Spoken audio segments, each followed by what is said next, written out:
Power system operation and control. Under that, economic dispatch without considering losses. We are going to discuss about the coordination equation and the flowchart. So first we see about the coordination equation. So the optimization problem of coordination equation without considering the losses is stated as the first one, objective function.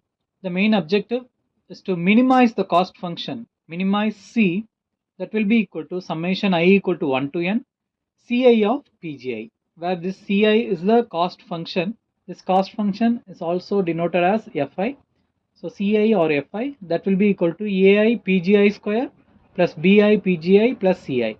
So where this Ai, Bi and Ci are the cost coefficients and this Pgi is a generation. And this is your objective function. So take this as the first equation. And this objective function is subject to a constraint, that is h is equal to Pd minus the summation I equal to 1 to n Pgi. That is demand minus generation.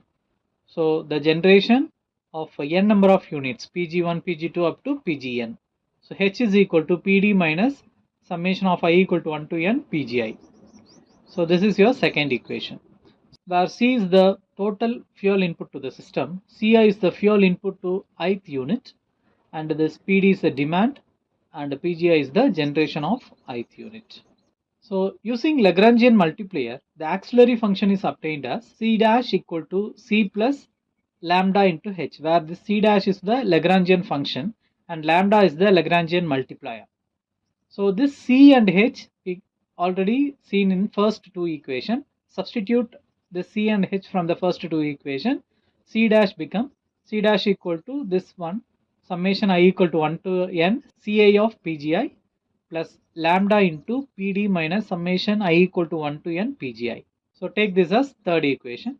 Now differentiate this third equation with respect to Pgi and it should be equal to 0 in order to get the minimum objective function. So dou C dash by dou Pgi equal to 0 for I varies from 1 to n number of units. So if you differentiate that, the first term become dou Ci by dou Pgi and plus lambda into Pd, it's a constant, so differentiation of that is 0, and second term lambda into minus summation I equal to 1 to n Pgi. So if you differentiate that with respect to Pgi, you will be getting lambda. So that will be equal to 0 to get the minimum objective function. Taking this minus lambda to that side, it become plus lambda. So you will be getting lambda is equal to dou Ci by dou Pgi for I varies from 1 to n. And if there are n number of units, then dou C1 by dou Pg1 equal to dou C2 by dou Pg2 up to dou Cn by dou Pgn, that will be equal to lambda. So this is your fourth equation. So where this dou Ci by dou Pgi is the incremental cost of unit I. So if you differentiate the cost function, you will be getting the incremental cost for that particular unit. So equation 4 is the coordination equation for economic dispatch without considering losses. Now second one, we are going to discuss about this flow chart for economic dispatch without considering losses. So for that, first we understand the cost function. So Ci is equal to Ai Pgi square plus Bi Pgi plus Ci. So for example, you'll be getting a 3 unit cost function like this. In this is A1, B1 and C1. Similarly, this is A2, B2, C2, A3, B3 and C3. So if in the problem, if they are mentioning a fuel cost function like this, you can take the fuel cost constant in this manner. In some cases, they will be mentioning the incremental fuel cost, that is the differentiation of the fuel cost. F1 dash is equal to dF1 by dPg1. That will be equal to 5.47 plus this 0.0034 Pg1.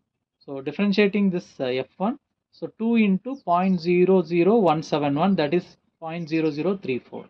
So in such case, this term is 2 into A1 and this is P1 and this is 2A2 B2, then it's 2A3 B3. So like that we can take the fuel cost coefficients, and along with this fuel cost function they will be mentioning the limits, the generation limits. Pg1, the maximum and minimum limits will be specified, Here it is 250 to 450, and PG2 200 to 350, and PG3 180 to 225. So these are the maximum and minimum limits for these 3 units. Finally, we are going to calculate the cost of generation. So that will be equal to F1 plus F2 plus F3. So if you know all the values of PG1, PG2, PG3, you can substitute here and find F1, F2, F3. Finally, we are substituting here to find the cost of generation. So now we'll go through this flow chart. So economic dispatch without loss, the flow chart part. So first we start the flow chart, then read the demand PD, then the tolerance epsilon, then AI, BI, CI.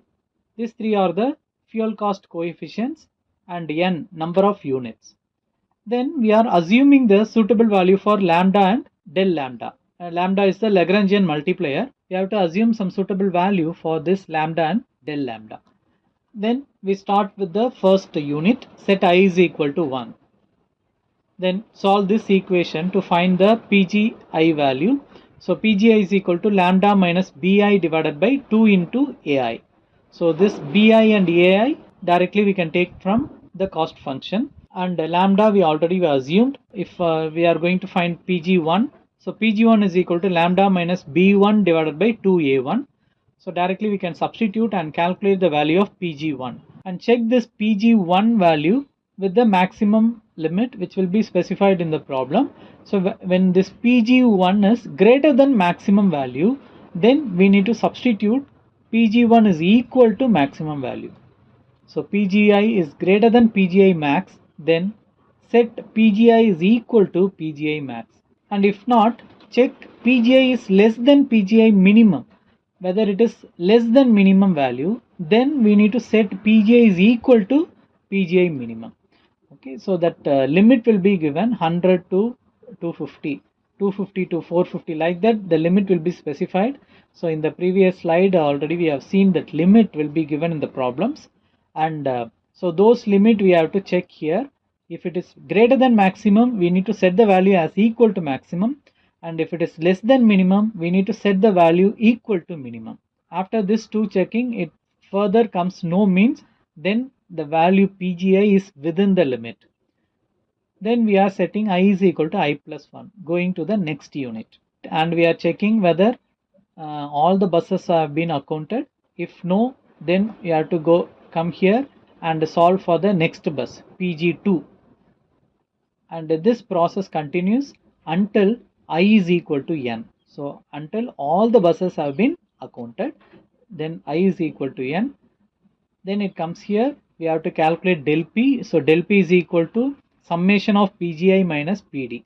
So summation of all PGI. For example, we are considering 3 bus system, means PG1 plus PG2 plus PG3 minus the total demand.